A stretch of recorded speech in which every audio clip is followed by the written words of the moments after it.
if you got this link, it means either you're my friend or a friend of a friend or a friend of Virginia's or a friend of Virginia's friend, or just fell upon this somehow. I don't know how that works. But what this show is about is, of course, it is based on the Will Ferrell line from the much underrated Talladega Nights. If you're not first, you're last. But for us, what that means is we're talking about the first and last of either a person's career, a show, um, a director. So we have planned out about 8 episodes we're going to do month to month, and it's going to be a wide variety of things. For example, next episode will be David Bowie, just to go from his first song to his last song. But this is our first episode is about Cheers, the show Cheers. So again, it's going to be about the first episode and the last episode. If you want to pause and watch the first and last, they're available on Paramount Network and also Peacock. And which is where I saw it. Yes, so you can watch the first and last episodes, which is what only thing we're going to talk about. We'll be talking about the show in general over the course of the show, but those are the 2 episodes we watched for this podcast. So go ahead and pause now, and then go on. So before we begin, I just wanted to say who we are. Virginia's going to go a little bit over who we are, and then we'll get on to the show, just so you know who your 2 hosts are. Okay, well, I'm Virginia, like you said, and I live in Florida, and I've actually known Jeff for 21 years? Since the late 1900s, yeah. Yes. 21 We went to rival high years, school, so it's very possible we were in the same location before we met, but we actually met at a place called a bookstore where we both worked. Yeah. A defunct place called Borders Books and Music, but Yes. I worked in the cafe, which was not mentioned in the title. Yes, unfair, I would say so. Cruel. And you know, actually, I think Jeff might be the only one I've kept up with from that whole. Yes. There's like one other, Danielle. So, but Yes. you're the one I talk to the most. Correct. So when I decided to start this podcast network that I started, the first person I decided I wanted to work with would be Virginia. It was a no-brainer, and I told her the idea that I've always had for a podcast, which is about change. I'm a big person who thinks about change a lot. So I wanted to look at how TV shows change, how movies change, how music changes, how artists change over the course of their lives. So the first one I thought that'd be a very good one, would be a very easy one, would be a TV show like Cheers. Speaking of Cheers, Cheers went 11 seasons, 271 episodes. It was created by James and Glenn Charles, and James Burrows directed a majority of the episodes. James Burrows, the legendary director, who just by weird happenstance, the week we decided to do this, put out a book, which is reading about his career. He was on the Conan O'Brien podcast this very week. So just very oddly, we decided to do this the same week he did this. So it was a very good help for us. Winner of 28 Emmys, the show. James and Glenn Charles were also writers on Taxi and on Frasier as well. They created Frasier as well. And James Burrows also directed Frasier along with Friends, Will and Grace, and a number of pretty much just the greatest TV director of all times. So this is just on Mary Tyler Moore. Yes, Mary Tyler Moore. All the writers came from the James L. Brooks School of Writing. They all came together from Mary Tyler Moore, from Taxi. And even though James L. Brooks is not part of Taxi, he is a part of Taxi, because these people would not have gotten together without him. And he is definitely someone, as we do this show, we're definitely going to look at either his films or the fact that he's like spearheaded so many amazing careers in his life. So the first question I'm going to ask Virginia that we want to talk about is, could you do this show today? Again, neither one of us are people that are cancel culture people, but we do believe that, you know, for good and bad, you know, the world has changed is how we do comedy. So could this show happen today? Could you have a show about a drunk with drunks in it as it is today? Okay, well, that's interesting because, I mean, we do have It's Always Sunny in Philadelphia, which takes place in a bar and has drunks, but it's not, I'd say, I guess the thing is if Cheers were being today, Cheers would literally be one of those bars in the episode where they go to visit different bars and everyone is like a better person than they are in general. So I'm not sure if you could really do it so much in this method. It's just I'm not sure how many okay. I think how we talked about it before, there's a lot of issue with, you know, there has to be like you had said, the very special episode, you know, where it's like, okay, and I get you, this person really has a drinking problem, or, you know, we have to make it realistic and have fights break out and not be funny at times. So I don't really see that working so much here. Of course, they did have episodes that dealt with topics, but it was pretty far and few between. Yeah. And it was mostly just almost like a fun series of short plays, comedic plays.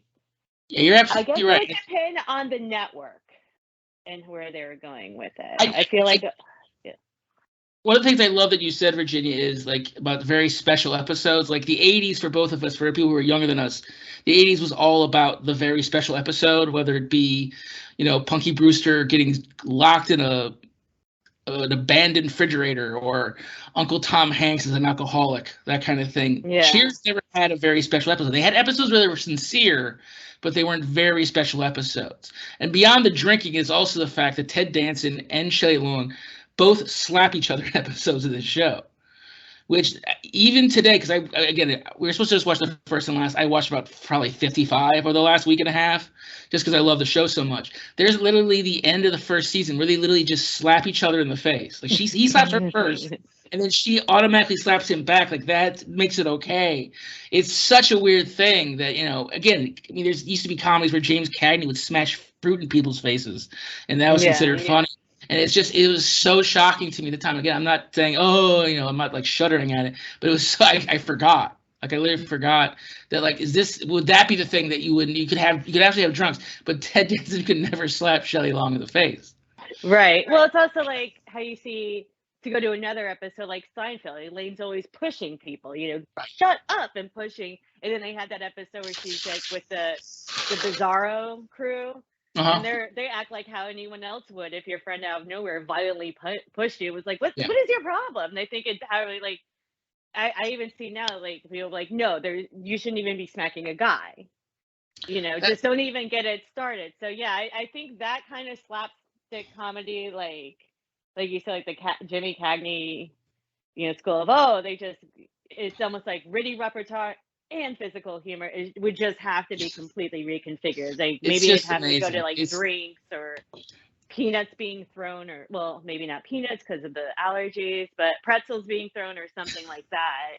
To really make it is amazing because both Frasier and several other characters do say that this is a toxic relationship, which I don't think was a term in the late 80s and early 90s. It was just something that, again, when we get to the last episode, Frasier has this amazing, like, just yelling spree about Ted being Sam Malone being out of his absolute mind. It's amazing, and he literally uses the word toxic. So this but Frasier was also like Frasier had the only scene in that 3-part finale, right? It was like, ooh. Yeah. It's funny, like you mentioned Julia Louis-Dreyfus. If we ever do Seinfeld, I do wonder if we're going to talk about the fact the amount of sex that Julia Louis-Dreyfus had in that show would not go by today without some sort of comment. Like at no point does occasionally Jerry will make a comment about it, but at no point is she shamed. It's just like literally the whole diaphragm episode. Like that episode where she's talking about, like, I have 120 left. Is he diaphragm worthy? Is one of the great conversations I've ever seen in television, but this is not Seinfeld. So before we get into the again, we're going to look at the 2 episodes back to back. But what I want to talk about first is this: they should literally just send money to Katharine Hepburn and Spencer Tracy, the Charles brothers, James Bros. This show is so dependent on that slapstick.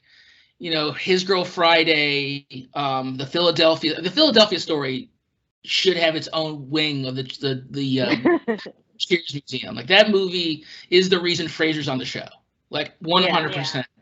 So when you look at the show, you have to go back and watch those movies, those Cary Grant, Katharine Hepburn, those Jane Russell movies, especially Spencer and Katharine.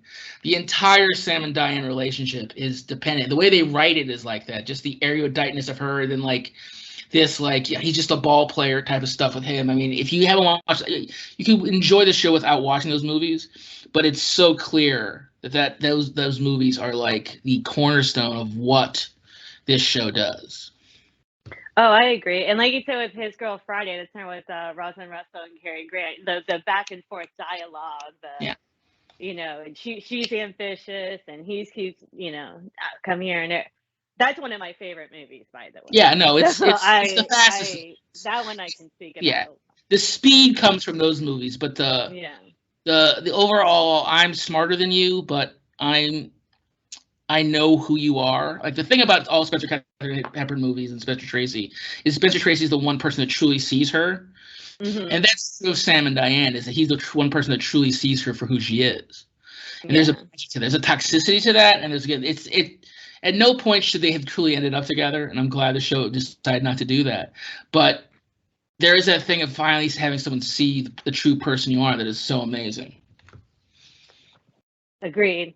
And like you said, with I don't want to get too distracted. So we'll do the first episode, and I'll save my finale thoughts for the finale part. Okay, so 3 or 4 more like hit points for the show I want to go over before we get into the first and last episode. The first one, the most important one, of course, is how dumb is Shelley Long? Shelley Long left in the 5th season of the show for, of course, an amazing film career. You know, I mean, we could not. The films such as, Camp Beverly or Troop Beverly Hills, I believe is what it's called. Yes. Respect. Yes. There's one where she was I can't remember the name of it. It was just she came back from the dead and she was a psychic. Hello again. She's several. So she left the greatest show of all time before they all started making millions of dollars. Like 2 years later, Ted Danson, Norm, Carla, all of them started making just gigantic dollars. Just because NBC just could not imagine it. So again, if you were Shelley Long 5 seasons in, what would tell you that you were about to be the next big film star? Because again, you're competing against the new and improved and charming Julia Roberts, Meg Ryan, Kim Basinger. Like, what in your mind makes you think that like Troop Beverly Hills is going to lead you? Because she left for that. Like again, she was in movies beforehand. She was in Irreconcilable Differences, which I think she's fantastic in. I love that movie. It's one of my favorite movies of the early 80s, amazingly written by people who want to have amazing film careers. But I don't understand, if you look at the 2 or 3 movies she made directly after leaving Cheers, that said to her, this is the move. Well, okay. That's something I always wonder, if there was a thing in her contract or if she was just worried that she wouldn't have the time, because Burroughs mentions that they had 5-year contracts with up for renewal, and she chose not to renew it. So I guess because of the movies that had done well while she was in it, she that's when she was like, I can concentrate more on this. And she is a comedian. She wasn't, she was a comedic actress. And personally, I really like Troop Beverly Hills, and I've been keeping it on my Just Watch app for the time we're at the tiers where I can watch it for free and show the kids. But I definitely think, it would be a hindsight thing from what it looked like. It looked like she had a promising movie career. Then I don't know if people were associating Shelley Long with Diane, and that might have been what tanked it. Is, they're like, well, she's supposed to be this way, or she's playing the same person. But she did. I guess that's one of the reasons that she did get to come back for some guest appearances, at least. But definitely, she probably did not think that her career would go different. And he had even said it really took till their 3rd season for it to start getting popular. And it was the summer rerun that did it, because who's going to watch a rerun of a drama when you know the solution? But all right, let's check the comedy. So it might have been that she was like, well, I spent 3 years on this. Yeah, it's getting popular for this now, but who knows how long it will be. I seem to be doing good in movies. I better go now. And it does, like, you could say it's dumb, but at the same time, then we had a break from the will they, won't they, this relationship, that relationship, and it avoided the Ross and Rachelness of the thing, which sometimes there are times it just dragged on. You're like, just move. I think the show was definitely better for it. I do think the show, even as much as Kirstie Alley is not Shelley, she's not her. And she's never going to be here. She had her own different energy, and the will they, won't they of those two was about 2 seasons, and they just gave up on it and just said this show's not about that anymore. But I mean, the fact that Ted Danson made Cousins while the show was going on, the fact that Woody Harrelson was in White Man Can't Jump, and had literally become a movie star. One of those strange things about watching the last episode, it's so clear on his face that he's like, I am a movie star. I am so much more ready for this next trek. Again, he's had a ridiculously great movie career after As much as Frasier is the greatest sitcom, as great as it is, it is not the Woody Harrelson. I was gonna say Woody Allen, Woody Harrelson movie career that it is. And again, we're going to talk next about how this show changed and how it matriculated. The first thing I want to talk about first is the loss of Coach, because watching the first episode and watching about 5 or 6 episodes, Coach is hands down the funniest character the show ever had. He's great. As much as Frasier, I would say, is second. And the fact that Frasier, the thing that's amazing about Frasier by season 8 or 9 is you're watching a guy who he came on in season 3 as a boyfriend, and somehow he just stuck around at the bar. And everyone was fine, like everyone's okay with this, and he's just the two funniest people. The single best run of the show, in my opinion, is season 3 and 4 for the reason it has Frasier and Coach at the same time. There were times where Frasier and Coach had this off-screen conversation, and they come back and Frasier's like, "You're right, Coach." And like, what could Coach possibly be right about in that moment? Like I told you before, there was a scene in the season 3 premiere where he has to go find Diane. He goes to her apartment. He knocks on the door, and he says, "It's Coach. I need to talk to you about Sam." And she's like, she loves Coach. No one in the show did not love Coach. And she says, "Coach, I love you. You mean so much to me, but it's part of my life that I want to see fade and go away." And then it's silence for about 15, 20 seconds. And she goes, "Coach, Coach." And then you just hear this side of the door, "Western Union." And it's just the funniest thing. And then she opens the door. He's like, "I'm so sorry I had to trick you like that." Because and again, the best joke we're going to talk about soon is Coach. And again, that run, which is like you said, when the show really got hot, is after Frasier joined and before Coach left. It was just, bar none, the best sitcom on television. And then to replace Coach with Woody Harrelson was so smart. It was a different kind of dumb. They kept it dumb, like corn-fed dumb, like I'm not from the city like you folks dumb, and it works so great. Again, the single funniest joke I ever saw on the show, and I sent you a clip of it, is Coach. Yes. He had the record for getting hit in the head most of any baseball player ever. He gives Diane a baseball, who's never thrown a baseball in her life, and says, "Wherever you throw it, it's going to hit me in the head." So they send him down the hallway so you don't see it. But then she just throws the ball horribly. And then you hear this horrible knocking sound. Like he said, "I told you." It's the funniest joke the show ever did. It's just so great because he said, right in the old melon. It's how he said it. But again, I can't think of a comedy that added 2 characters as strong as Woody and Frasier. And again, you could also add Kirstie Alley to that. You could also add Bebe Neuwirth. Yeah, Frasier's wife, Robert Coltrane, Tom Skerritt, all these guys were able to add to the show. The only kind of shows that I think can do this are those medical shows that have no alternative because people keep leaving them. Oh, but like ER. Yeah, like ER, Chicago, and Grey's Anatomy. Yeah, these great actors because they have to.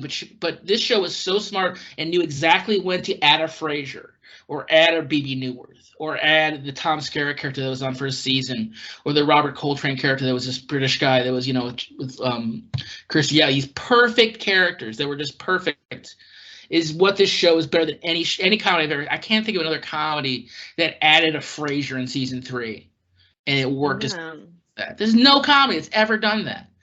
It's just that's what makes Cheers different. Again, Cheers got that Shelley Long news and they just replaced him perfectly. Actually, it's not true.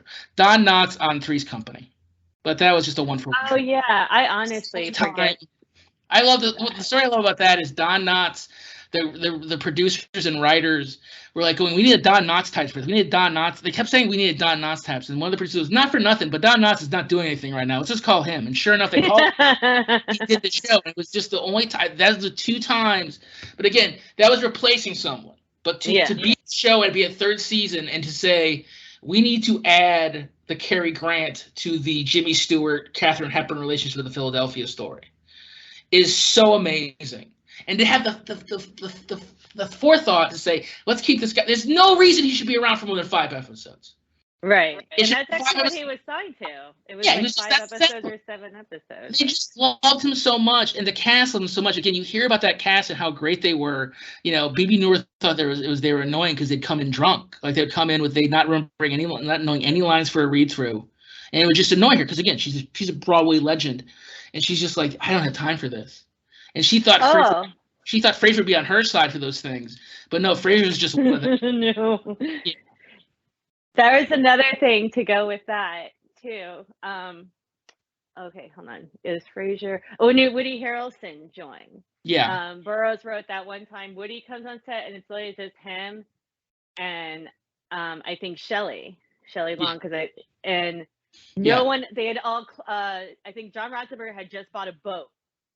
So they all decide, all the guys, everyone, the whole rest of the cast, like, let's go on the boat. And George Wendt called in sick and said it was due to peer pressure, like PIER. Yeah. And Burroughs was saying like he was so ticked, but on the other hand, he was kind of like, well, it's nice that to have a cast that gets along that well. Yeah. And I mean, this is exactly the kind of thing that their characters would do. Yeah. So But also, hard to be that. I mean, again, as much as like I will never give Kirstie Alley the credit for probably as good as she is in the show, just because her politics and everything and who she is. But the fact is, for the first table read for her on the show, she came in a blonde wig. Yeah, just to make everyone feel at ease with her and stuff, and that's a smart move. And there's that one scene where she's swearing to everyone she's not smoking. And she has a cigarette like lit in her mouth, and she's holding it in her mouth while she's talking to Sam. And when Sam comes out, she just like flicks it out of her mouth. She's an amazing actress again. I would say comedic actress. Yeah, Look Who's Talking is probably better than Shrewsbury Hills in my opinion. I would say the first Look Who's Talking. I saw that actually with my dad.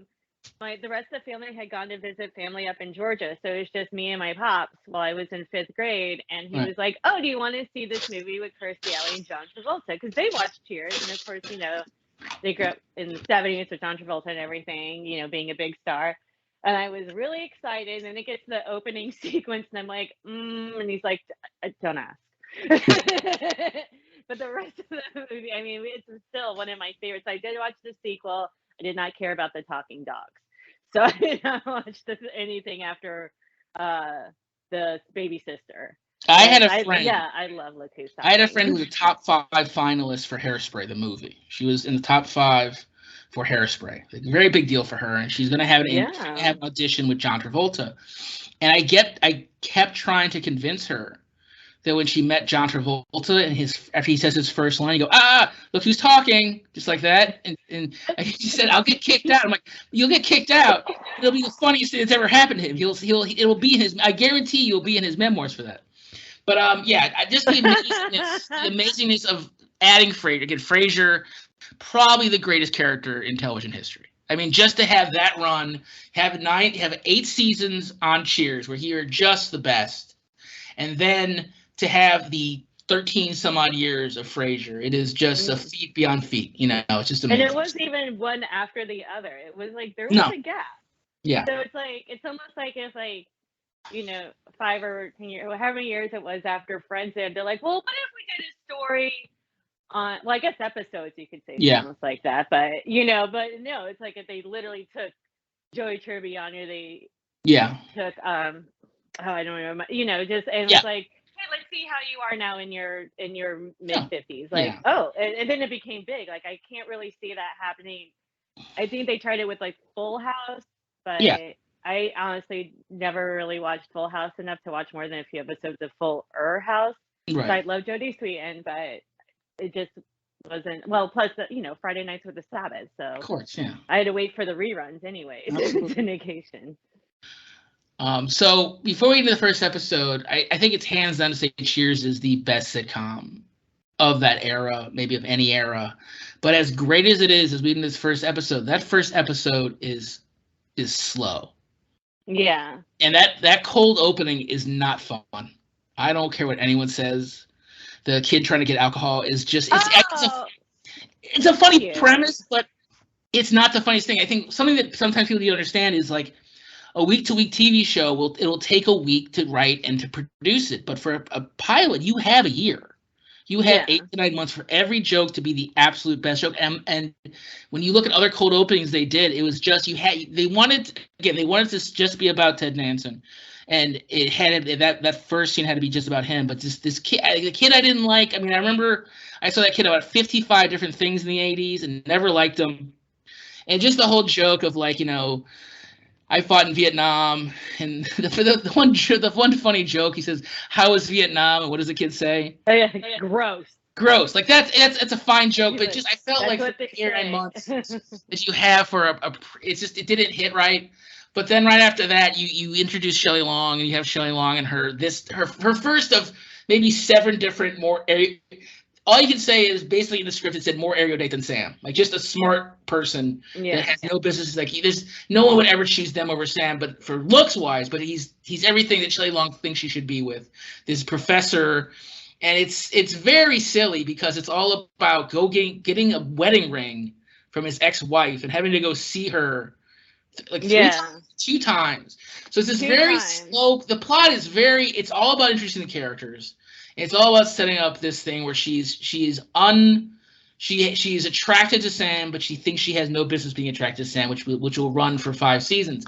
But the whole plot is this thing about this guy who we never see again, going to see his wife Barbara to get her ring.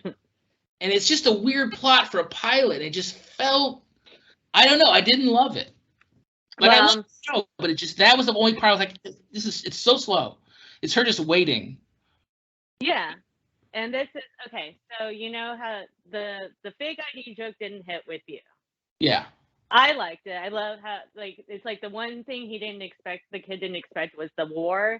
He had the dates memorized, and even when he's like, sorry kid, and he's like, this is the things we get, huh? So I thought, and then he tries to get Shelley Long, Diane and Professor Sumner, like, let's have a drink, and then they're like, go away kid or whatever, and he's like, I hope your relationship failed. Like if they got like 1987 Jason Bateman for that part, I would have enjoyed it. Okay. To me, like if it was Jason Bateman, that it was just a kid who literally, he looks. I don't know. I almost feel like Jason Bateman always looked a little slick. This kid did not look slick, so it's great because he's just like, that's a good point. He's still got like adult teeth mixed in with baby teeth and freckles. There's some average kid, but he's got the wit. He's got the back and forth, but his body isn't caught up yet. Now the part that I didn't like that seemed awkward for me is one of my most hated tropes that I've read. I used to read this a lot in like teen fiction stories, like this is how you get the job, is Diane answering a business phone when she is a customer. I've worked in bars, I have retail, I have never had a customer pick up a phone for me. They might be like, are you going to get that? Or they'll ignore it, but I'm like, who does this? Who picks up? That's not your phone. Yeah, it's a silly trope, and they needed to set up that Sam is the sexual god that he will be for the next 11 seasons of the show. When she says you're a pagan sex beast, magnificent pagan beast. Yes. And he's like, but what did the message say? Yeah. I did like though he's trying to mime, like tell her I'm at the barber shop, and she's like, he's in mime class. And at first I was like, she knows. And I went, oh, but she's like, I regret even picking up this phone. I am not putting it. Yeah, he's at mime class. Yeah. I felt like that was that. It was the best joke probably at that point, but it felt like a Coach joke or a Woody joke to say he's in mime school.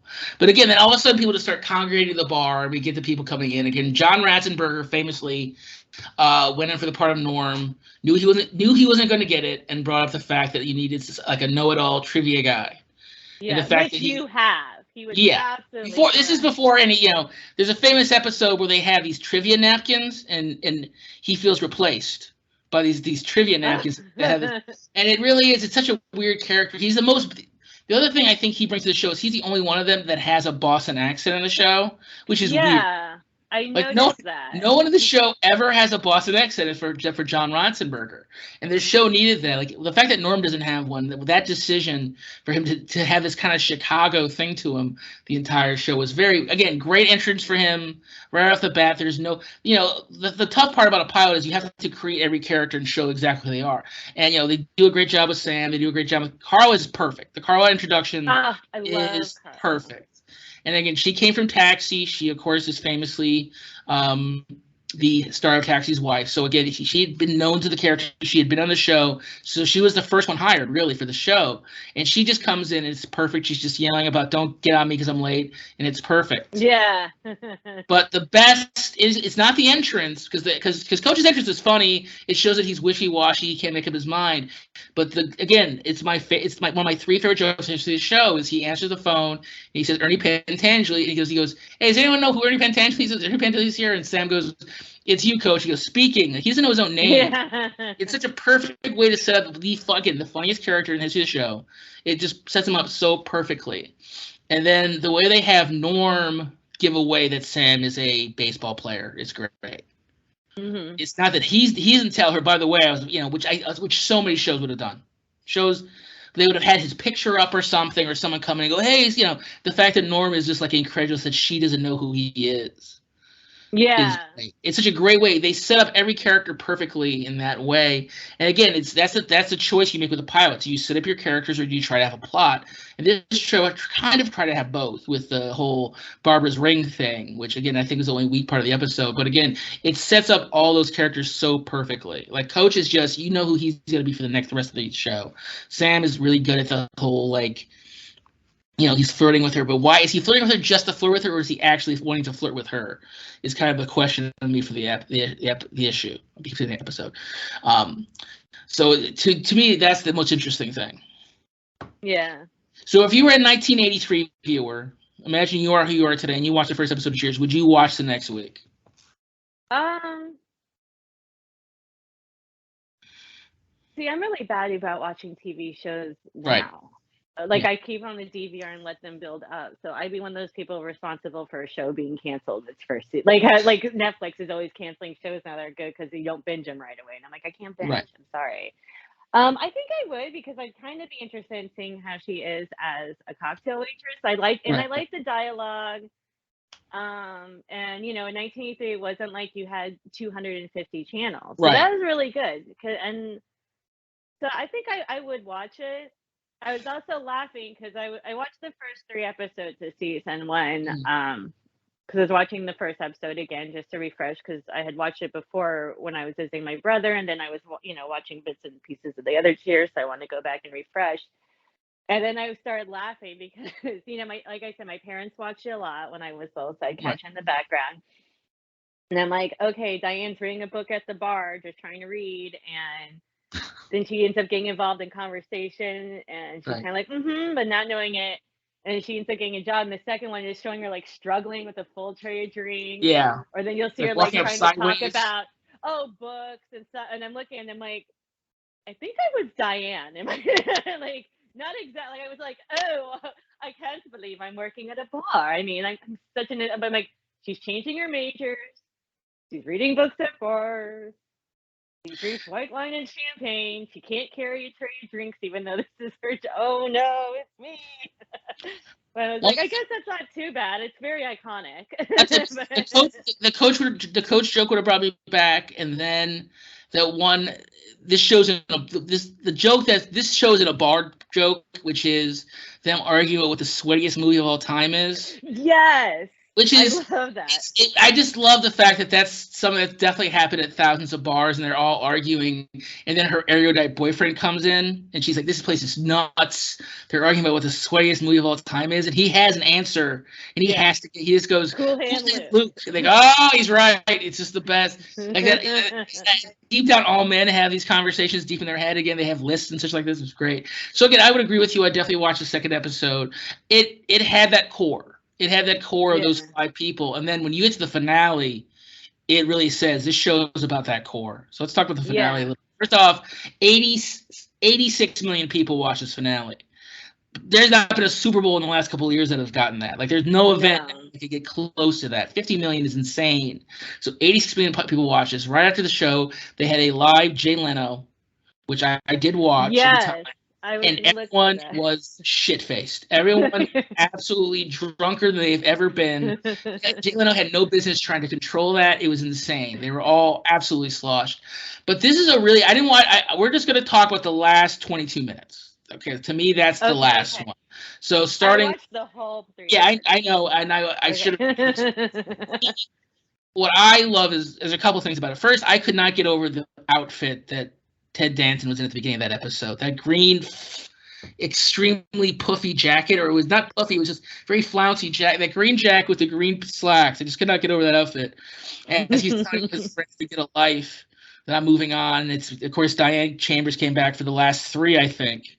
And he decides to run off with her to California. He's gonna work at a juice bar of all things. Yeah, which I was like, no offense, but the man has run a business, his own business, for a decade. And you're like, well, I'll get you a job running the juice bar at my gym. I'm like, I think he has a little more experience on his CV than that, actually. Thank you.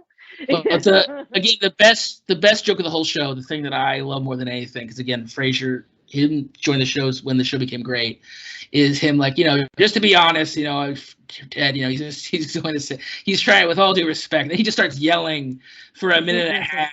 But again, he used the word toxic. He actually uses the word toxic, which is such a now phrase about relationships, and you just can't do this. And again, the fact this man has been here for 8 years, he's a professor, he's a psychiatrist, and he just hangs out at a bar all day for 8 years. Yeah.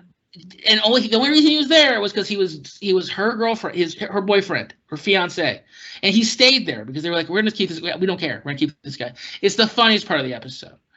And then he does leave, and they all kind of feel bad about themselves. And then they go to this airport scene, which is in the most. This is clearly an airplane set, not an airplane I've ever seen in my life. No. They just have this weird thing where like Sam and Diane both hear from the pilot and the stewardess, like, don't do this, basically comments. And then they decide not to do it after this whole thing where he's just derided his friends. And this is the pilot this is the story of the episode. Literally, watch probably happened at the end of The Graduate. Yeah. in another exactly. time. That's on their faces. Yeah. If it had faded to black at the bus, like 20 minutes in the ride, like, It's wait, what are we doing? Amazing analogy. So they leave, so he goes back, and the plot's over. The plot of the show is done. Yeah. 10 minutes in, they get rid of Shelley. Kirstie Alley is just literally tossed out of the show. Like, hey, I'm going to leave my boyfriend. Great, bye. So she's gone, and it's just that core. It is Carla. It is Frasier. It is Norm, Woody, Sam, and John Ratzenberger, who I always call him by his real name, not his character name, which for some reason. And it's just them smoking cigars for 13 minutes. 86 million people. And people were crying. People were just, they had never felt anything like it. And it was the right choice. Like, how scary must that have been? Yeah. When actually, didn't you have a moment of tense? He comes back. Yeah. He breaks out these cigars. Great point. And after telling everyone off, remember, which, you get a like, I'm not your mom, da da da. You're just scared. And he's like, oh well, it didn't work out for cigars. And of course, I got to get home to the kids. So right. And Woody's character got elected to the city council, and he got Norm a job. And then he's like, yeah. And he's like, oh, I might be late. He's like, well, I wouldn't recommend it. Like, Woody's got some authority now, Right. And so everyone's like, I got to get up for city council. I got to get up for work. And so he's all like, kids. Oh no, why did I do that to my friends? And they're like, aha, which now seems so corny, but I absolutely love. Yeah. That kind of, what's the theme, where it's a fake out, I guess? Where it's like, you thought it was this. Like, if it's done right, it's beautiful. And that was done right. And they all just, like you said, they have the cigars, talking, and then it gets to probably what you're getting to, like, what is life? What is the meaning of life? And they have the perfect thing about shoes, which is a perfect thing for every character has their moment for their comedy, which is so great. But it's just them being there. And I just can't imagine as a writer being that. So again, the last episode to talk about change, there's no change in a certain aspect because it's written by the same two guys, directed by the same guy. So James Burrows and the Charles brothers both came in to write that episode. They know these characters in Burrows, and for them, I also think they just wanted to be together. I really do. I think for James and for the Charles brothers, they just wanted to be on the set with those 6 people and just enjoy. It's so insane. You get rid of the plot 10 minutes in, and you have 15 minutes of some of them are on the floor, like some of them are not in chairs or smoking cigars, and they just have this unbelievably fun conversation. There's no hard laughs. Just there's nothing that I can quote. Like I said, the thing that I loved the most was that Frasier yelled at the beginning, and then they're all just together. 86 million people watched 6 people smoke cigars for 15 minutes. Yeah. And but it was it's also, that is, I mean, my last restaurant job was like at a pub. Yeah. That was like that. Like you would have a late night thing, and maybe I could see it happening there. There weren't so many smokers, and now it's like completely non-smoking Right. from what I understand. But you know, because that's the other thing. Like that's a. I'm so used to there not being smoking. Yeah. There had been smoking here like a year after I came to visit when I moved in the early 2000s. There was already no smoking, and I was like, well, what do I do? What do I do with my hands? And now in Atlanta there isn't any, but I don't smoke, so it's not so much a thing anymore. But it is like a very familiar. You have your ashtray on your, you know, in your cigarette, the bar, your cigar, and I was like, wow, can you even do that anywhere in New York? You can't. And then like I was like, it's not even the lack of cell phones as, oh, there's ashtrays on the bars. Oh, you're smoking cigars and what? But it was a bonding thing. I'm sure Carla's not smoking cigars all the time, and Sam really doesn't seem to have any vices outside of sex. Right. You know, we know he's a recovering alcoholic and everything, and you never really see any of those characters, you know, Norm's drinking, but so this was their bonding thing with these cigars that he had saved for, you know, who knows how long. There's this wonderful thing where in the first episode, and nice. There's this wonderful thing in the first episode where the phone rings and Rhea Perlman says, "Who's not here?" And everyone raises their hand and says, "Here." In this episode, they have the thing with the phone. They say, well, let's just pretend we're already on our way home. Yeah, and I love not that. Answer the phone. It was such a great thing. But the thing what I want to say about this is, and the more I think about how brave this pilot is, this ending was just to have the characters be. Office did it. The Office did the same exact thing, probably because of Cheers. I would imagine they watched a lot of finales and said, what are we going to do? And just the idea of everyone, they literally said, we just wanted to be together. And it's just all of them in the office just sitting around talking, and the one guy plays the guitar and stuff, and it's just about being together for one last time. Yeah. And then, you know, and as much as, again, I am a lost apologist, I always will be. That's what the finale of that show was too. We just wanted to be together. These people that meant so much to us. Again, 11 years of your life on a sitcom is something. And again, for everyone but Frasier and Woody, for that real core four, it had been 11 years together. And you had Frasier in season 4, you had Woody season 5. You just have this, or season 4.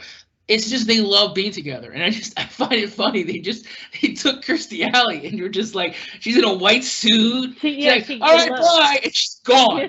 She has 3 lines. They kind of finished her story with Tom Berenger, I think, in the 3rd to last episode, if I'm correct. Like they set her up. She ends up eloping with. She has one line. It's the one cringe line of the episode. I wanted to end up with Donald Trump, and I ended up with Ed Norton. Well, yeah, now. which is hilarious. This is 3 years before Ed Norton became a household name because of, you know, Primal Fear and stuff. It was just funny that she said Ed Norton, you know, because of course. I know. I was like, was Ed Norton? No, wow. Wait. He was like, what a strange. That's why Ed Norton's wife on The Honeymooners. Her name's Trixie. But I can't imagine she felt good.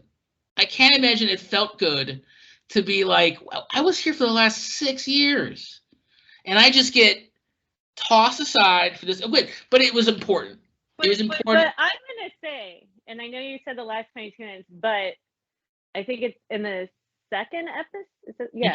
I think it's second episode where, you know, Diane's lying that she's married. You know, I'm bringing my husband, and Sam's like, and Rebecca had just turned down her fiance like 3 times, and she's doing her like weird laughing, crying thing, and she's a wreck in the office, and so he's like, you have to pretend to be my wife.